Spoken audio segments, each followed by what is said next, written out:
Elle est coordonnatrice assurance qualité chez JB Martin. Madame Édith Rodrigue nous reçoit. Bonjour Édith. Bonjour. Merci de nous recevoir. Merci aussi de venir. Très gentil et on en apprend tous les jours. Vous savez que le textile, ce n'est pas celui que vous pensez, mais le textile aujourd'hui, c'est un matériau.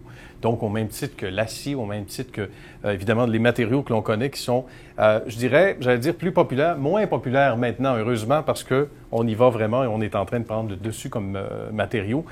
À peu près dans toutes les sphères de la société, on le voit bien. Quelle évolution spectaculaire dans votre domaine, Édith? Bien, dans notre domaine, ce qu'on voit, c'est que peut-être au départ, on nous dit qu'on est au niveau des composites puis des produits au niveau du balistique. Oui. Ce qu'on voit, c'est que de plus en plus, bien, les composites vont prendre la place de matériaux comme le bois, l'acier, des matériaux qui étaient plus conventionnels. Maintenant, il y a d'autres matières, d'autres matériaux, comme les tissus, les composites, qui viennent prendre une part de marché à cause de la légèreté des produits, à cause des propriétés qu'on peut donner aux matériaux, puisqu'on mélange différentes matières ensemble. Voilà. Donc, c'est l'avantage qu'on a. C'est un marché qui est en croissance.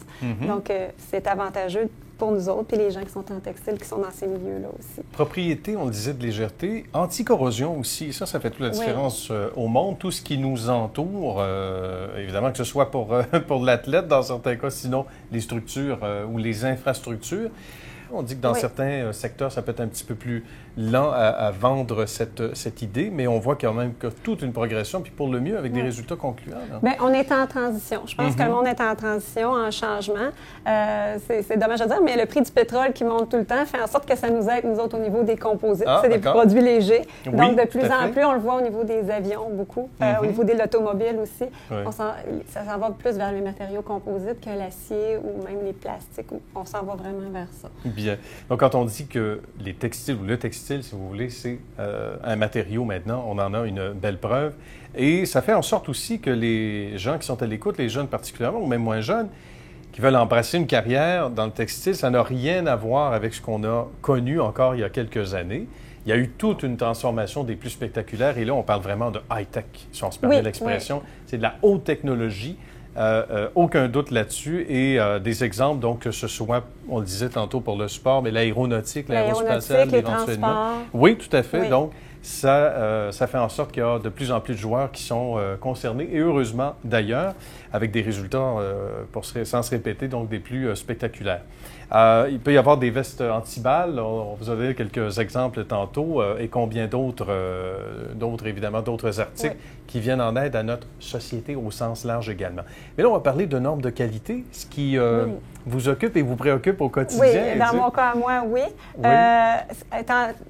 On est dans un milieu comme au niveau du balistique et du composite où est-ce qu'il n'y a pas de deuxième chance, il n'y a pas de second.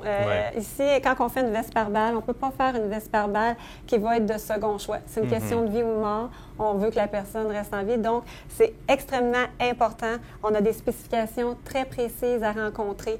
On doit s'assurer que le produit rencontre les normes de l'entrée de la matière première ici jusqu'à la sortie. On doit s'assurer aussi de retracer la matière première, pour savoir à quel fil on le fait, dans quelles conditions on le fait aussi, pour s'assurer que ça donne une certaine confiance aussi aux clients qu'on a bien passé à travers tout le processus qualité. On doit remettre aussi des certificats disant que le matériel est conforme aux requis du client final aussi. Alors, dans les milieux comme ça, qui sont très techniques, autant aussi au niveau de l'aérospatiale que du transport, c'est la même chose. On ne peut pas mettre du second puis risquer que quelqu'un perde la vie ou ait un accident à cause que le matériel est non conforme. Donc, ça devient un produit qui est très technique et au niveau des exigences, c'est très élevé aussi. Ça doit être excessivement passionnant, Édith, par exemple, parce que, oui, le contrôle de qualité, c'est une chose, mais toute la recherche qu'il y a en arrière. Les gens ne sont pas vraiment conscient en ce moment à quel point il y a du monde qui travaille en arrière. Oui, c'est ça. Là, ici, on ne fait absolument pas de tissu vestimentaire, de robes, de choses comme ça. Donc, on est vraiment au niveau des pièces techniques, autant au niveau de composite, on en a sur la table. Oui. Ces pièces-là doivent rencontrer des requis, doivent rencontrer des spécifications qu'on a dès le départ. Et puis, on travaille avec les clients pour développer le produit. Vraiment, l'équipe ici, avec les clients, on va développer le produit qui rencontre le plus leurs besoins, selon leurs exigences, pour rencontrer aussi les coûts, les mélanges pour optimiser les propriétés, la légèreté, tout ça. Il y a vraiment un travail d'équipe qui se fait avec le client et c'est très important. Et puis, c'est ça. C'est beaucoup de recherche aussi pour trouver des nouvelles matières premières, trouver une façon de mélanger ça, d'optimiser les propriétés, autant au niveau de l'ingénierie de l'équipement qu'on a ici qu'au niveau du produit en tant que tel. Il y a vraiment comme deux plans, deux sphères. C'est ça, exactement. Où est-ce qu'il y a toute la partie ingénierie, équipement et tout ça, processus, procédés, développer des nouveaux procédés aussi, et tout ce qui est par rapport au matériel, la matière première et la construction du tissu en tant que tel. C'est assez fascinant. Puis vous le disiez tantôt avec justesse avant d'entrer en ondes, on parle d'un domaine qui est excessivement valorisant. On peut parler peut-être du cheminement à suivre, là, ça peut varier un peu. Oui, ça peut varier. Comme on parle de matériaux, on ne parle plus de textile en tant que tel. Ça ne prend pas nécessairement une formation en textile pour venir ici, parce que maintenant, il y a des formations d'appoint en textile. Donc, des gens qui ont des formations en ingénierie, des gens qui ont des formations en composite, en plastique, en matériaux, en chimie, tous ces gens-là. Puis ici, notre équipe est formée de ces différentes personnes. C'est important. Et ces gens-là, on s'est cherché un appoint en textile, mais c'est vraiment technique en tant que tel. Donc, ce qu'on cherche, c'est des gens aussi qui vont sortir de la boîte, qui vont, qui vont penser autrement que la façon standard, qui vont être créatifs, qui vont être innovateurs. Ça prend des gens comme ça pour être dans des milieux comme les nôtres. Il faut avoir un petit côté artiste. La création, c'est un côté artiste, mais pas artiste dans le sens peinture, design, des choses comme ça. C'est ça, dans le sens vraiment, parce que là, il y a des gens, tu sais, je ne voudrais pas qu'il y ait des gens qui soient déçus parce qu'ils sont des artistes au sens propre. Mais le côté créativité, où est-ce qu'on peut sortir des sentiers battus et développer des choses qui n'existent pas et qui n'ont pas été pensées par quelqu'un d'autre. Voilà.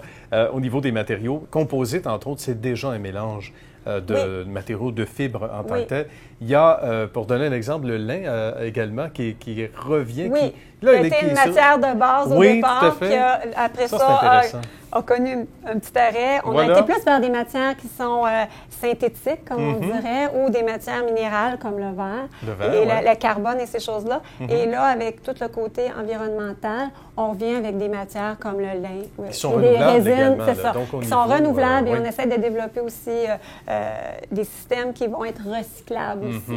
Donc, au niveau écologique, on voit bien qu'on est dans un secteur... On s'en va vers cette voie-là. On fait attention. Oui, on s'en va vers ça. Voilà, on est très, très conscient justement des normes environnementales. Puis je pense que vous le faites de bon cœur également et au quotidien à part ça. Et dites, qu'est-ce qui vous passionne le plus dans votre métier ici chez J.P. Martin au quotidien? Vous levez le matin pour venir travailler? Le matin, c'est qu'ici, on est toujours en méthode d'innovation. C'est très technique, c'est l'innovation, c'est toujours quelque chose de nouveau et ça progresse toujours. On peut pas rester statu quo dans notre domaine, autant que ce soit au niveau balistique ou composite. Il faut toujours se réinventer puis cheminer. Fait que moi, c'est ça qui me passionne dans ce métier-là. Oui, valorisant. Hein? Exactement. Bien, merci beaucoup, Édith, d'avoir partagé ces minutes avec nous. On va vous souhaiter une bonne suite de succès. Merci beaucoup. Merci. Au revoir.